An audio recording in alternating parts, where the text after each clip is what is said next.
Hey everybody, this here's Alex Bigley, and welcome to day 19 of Manic Expression's 31 Days of Halloween. Manic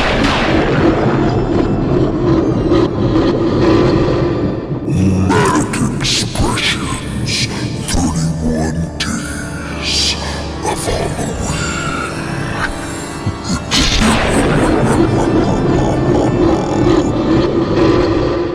Now I figured I would do the most overly done cliche thing you could ever do in a Halloween video. I'm going to talk about Friday the 13th.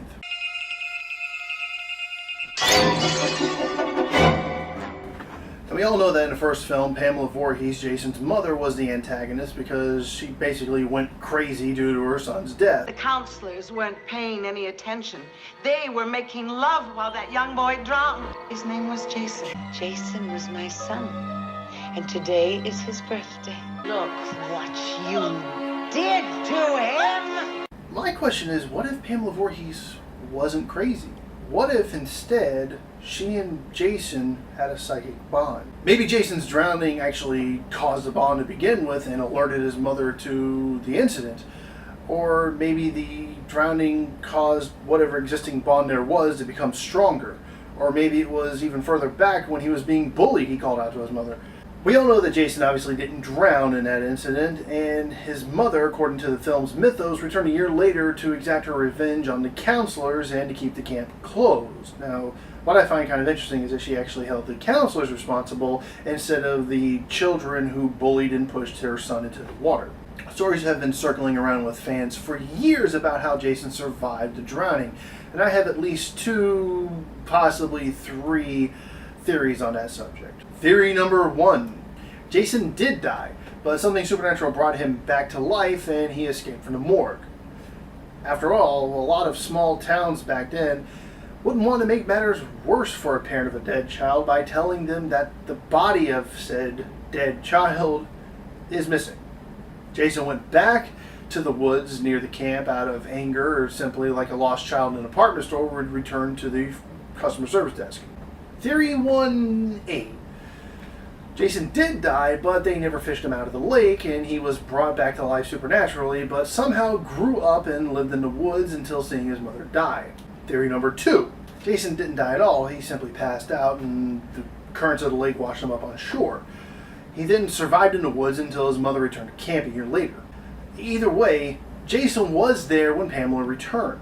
We can assume that upon returning to camp, this grieving mother's heart, and possibly her mind, reached out to her son, who told her to kill, meaning that the entire time she was actually having a conversation with her son Jason when he said to her, Kill her, Mommy! Kill her! Being confronted with Jason's consciousness but never actually seeing him may have led her to believe it was Jason's ghost calling out to her.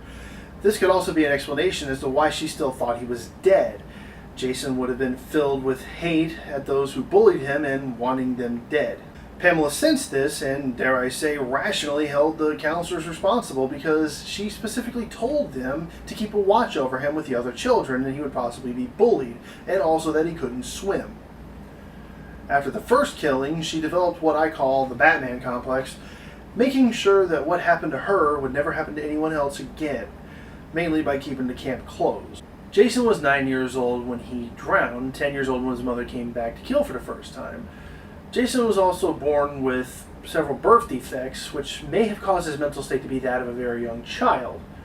And merely sensing his mother's psychic presence may have just been enough for him to know that she was there and not actually have to seek her out physically.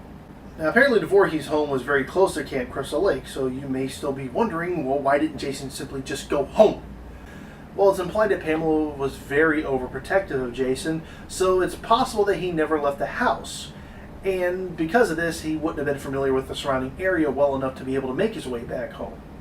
And I know that this might poke holes in some of the reasons I gave earlier for Jason's survival, however, not if they had a psychic bond.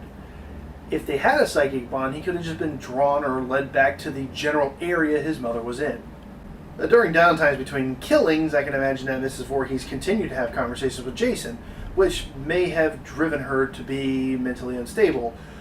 It could have also been Jason alerting her to camp activity in 1980, And according to the second film, he was present and witnessed his mother's death. Now, any sci-fi fan worth his salt can tell you that when two minds are linked and then severed quickly and without notice, one mind could possibly become trapped within the other. So it's possible that the mind of Pamela Voorhees became trapped inside Jason's body. It's also possible that she took over, pushing Jason to a secondary consciousness, and much like a child taking a parent's hand and following without question, I'm sure that Jason was willing. His quest to avenge his mother and her quest to avenge her son, coupled with them wanting to keep Camp Crystal Lake closed, only seemed to fuel his vengeance further. Pamela controlling Jason's body and Jason's mind controlling his mother's mind. I'm a dude playing a dude disguised as another dude. What? This can also explain why when Jason is stalking someone, we still hear "kill her mommy," but in its corrupted form as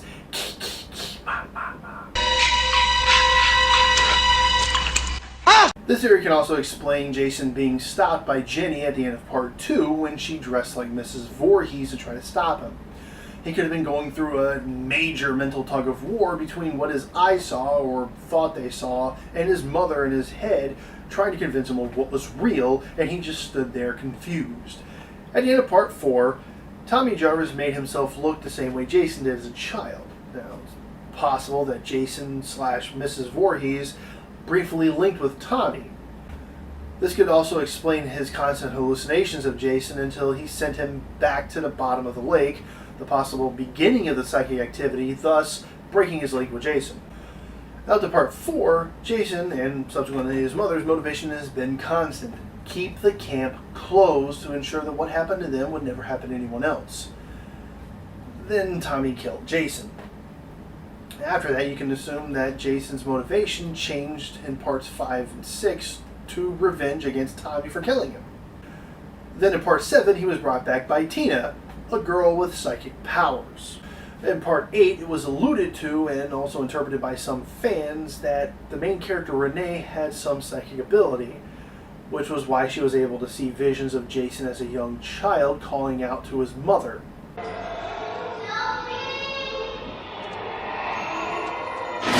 This could mean that ever since he was brought back in part 6 by Tommy Jarvis, that Jason and Pamela Voorhees' mental link was broken.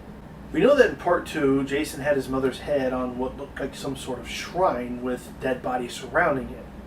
Almost like a child who would draw a picture and then run to his mother saying, "Hey, look at this, isn't this great?" Like he was killing these bodies and presenting them to his mother's head for approval. It's also possible that he was killing these bodies and putting them there in some sort of way to try to bring his mother back to life. Now I want to talk about how important motive is to a horror film.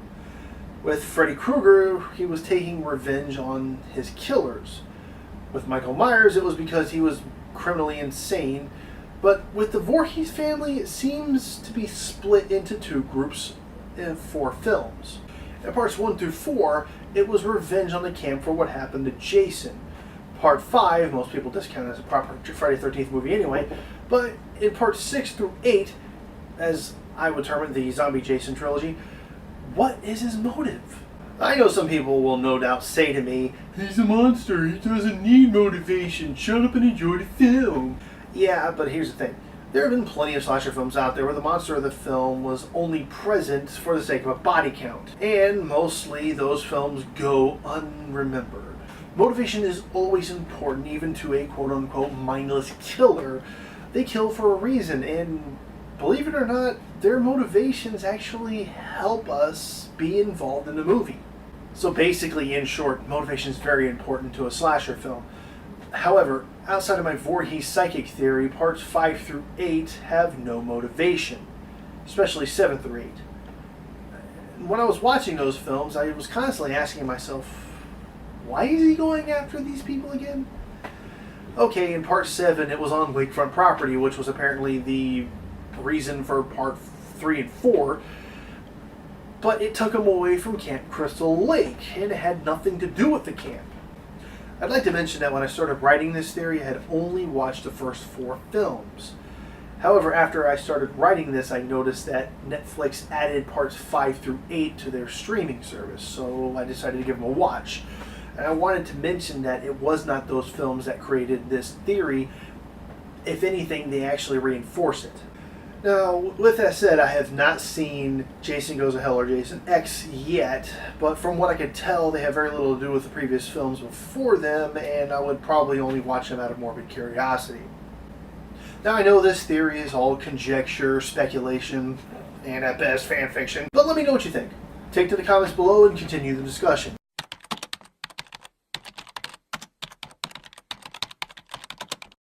Remember to have a happy and safe Halloween, and only egg or TP houses that give you Easter candy.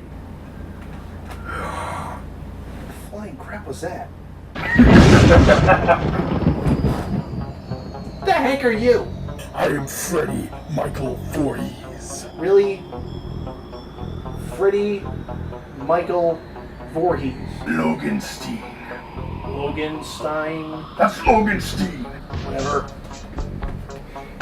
What do you want? I have come here to make sure your videos fail. I don't think I need help with that. You look ridiculous. I do not like stupid. I strike fear in the hearts of everyone. I can only think you strike fear in the hearts of a kindergartner. Much less a gardener. You may laugh now, but soon all of your potential money you would make off of YouTube will be mine. Oh yeah, good luck with that. I've been on YouTube for I don't know how long and I still haven't made any money. And if I'm your only competition, you've got bigger problems than I do, dude. Go crawl back in whatever place you crawled out from and, go reevaluate your life. You're right, I don't know what I've been doing with my life. I need to... You don't have any Prozac, do you? I mean...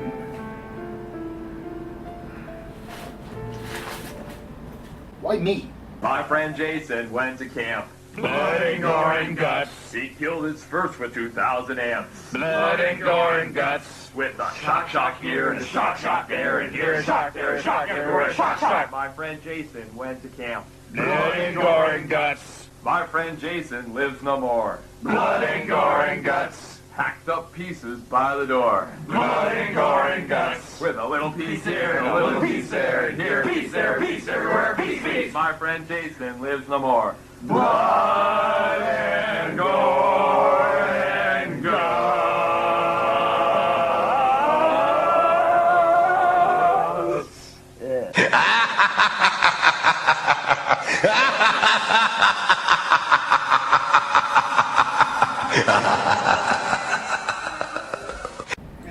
If you really want to stop me, then just, buy me a Wii U. That'd probably do it.